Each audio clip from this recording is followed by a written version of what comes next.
होंगे। हाँ, इसी में एक हरकेश बच्चा था जिसका तब से डाउट आ रहा था, जब मैं लेक्चर स्टार्ट होने वाला था तो मैंने उसके कमेंट देखे, औरों के भी कमेंट देख रहा था मैं।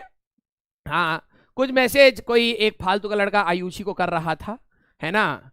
तो हरिकेश बेटा, जब आप टेस्ट दे रहे हैं तो पहली बात देखो, रियलिटी मेरे को बतानी बहुत जरूरी है। आपको ये टेस्ट एक्चुअली में स्टार्टिंग से रेगुलर देने चाहिए थे, लेकिन अगर आपके टेस्ट में स्कोर नहीं आ रहा है तो घबराने वाली बात यहां पर नहीं है। रीजन बीइंग, अगर अगर अगर इसमें कंडीशन है कि अगर आपसे जो क्वेश्चन गलत हो रहे हैं वो पार्शियल इंफॉर्मेशन थी, आपको कहीं ना कहीं चैप्टर पता था या क्वेश्चन टॉपिक पता था, यस, तो आप उन क्वेश्चंस को दोबारा से देखिए कि क्या गलती हुई। जब तक आप अपनी गलतियों से इंप्रूव नहीं करेंगे तब तक आपका स्कोर ऊपर नहीं जाएगा। सारे बच्चों को मैं यहां पर बोल रहा हूं जिनके 70 मार्क आ रहे हैं, 100 मार्क आ रहे हैं, 130 आ रहे हैं, 120 आ रहे हैं, जो भी स्कोर है, आप सभी लोगों से नेगेटिव मार्किंग होती है। अगर आप अपने नेगेटिव मार्किंग को भी कंट्रोल कर लेंगे तो बिलीव मी, अगर आप सिर्फ और सिर्फ नेगेटिव मार्किंग को कंट्रोल कर लेंगे तो बिलीव मी 30-40 मार्क्स की ग्रोथ आपको डायरेक्टली मिल जाएगी। तो आप सभी लोगों को मैं बोलूंगा कि जब आप टेस्ट देते हैं तो टेस्ट का स्कोर देखो।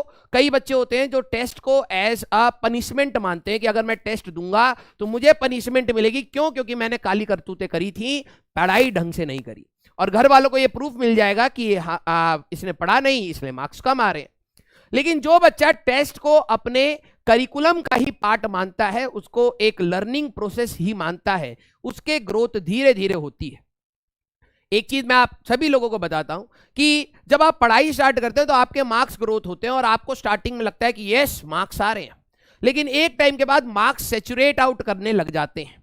ठीक है, सेचुरेट आउट मींस आप एक पर्टिकुलर रेंज में फिक्स हो जाते हैं, उस रेंज से ना ही ऊपर जा रहे होते हैं और ना ही ज्यादा नीचे जा रहे होते हैं, आपका एक रेंज फिक्स हो जाता है। आपको अब लगता है कि वो ग्रोथ एक्सपोनेंशियली होती ही जानी चाहिए थी जब तक मेरे फुल मार्क्स नहीं आते। ऐसा नहीं होगा।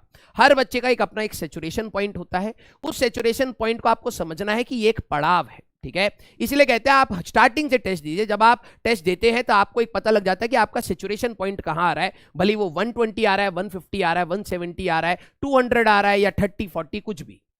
जब आपको एक बार सैचुरेशन पता लगता है फिर उसके बाद स्टडी होती है कि आपकी गलतियां कहां हो रही है, जो आप पढ़ के गए थे उसमें ऐसी कौन सी कमी थी कि जहां पर आप इंप्रूव कर सकते हैं। तो आप स्कोप ऑफ इंप्रूवमेंट देखते हैं कि कहां कहां पर इंप्रूव किया जा सकता है, भले ही वो कैलकुलेशन हो, भले ही वो फॉर्मूले हो, भले ही वो थ्योरी हो, भले ही वो डायग्राम्स हो, भले ही वो ग्राफ्स हो, कोई भी एक फ्रंट जहां से आपके क्वेश्चन ज्यादा गलत हो रहे हैं आपको वो चीज एनालाइज करनी चाहिए। और फिर आगे आने वाले टेस्ट में आपको ये बात पता होनी चाहिए कि आपके अंदर क्या कमी है, तभी आप उस पे थोड़े से कॉशियस होके अपने क्वेश्चंस को कर पाएंगे और थोड़ा सा इंप्रूवमेंट देख पाएंगे। राइट, जब आप अपने सिलेबस को इंप्रूव करते चले जाएंगे, बढ़ते चले जाएंगे, तो सैचुरेशन जल्दी आ जाएगा। तो बिलीव मी, आपको अपनी वीकनेस पर अभी काम करना है। यह समय बिल्कुल नहीं है कि आप टेस्ट देने के बाद डिमोटिवेट हो।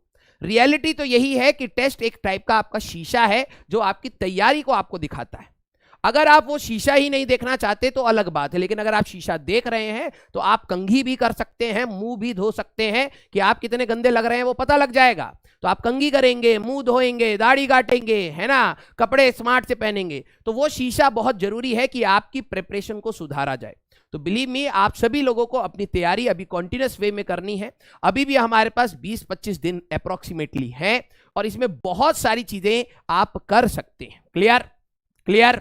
Yes, yes.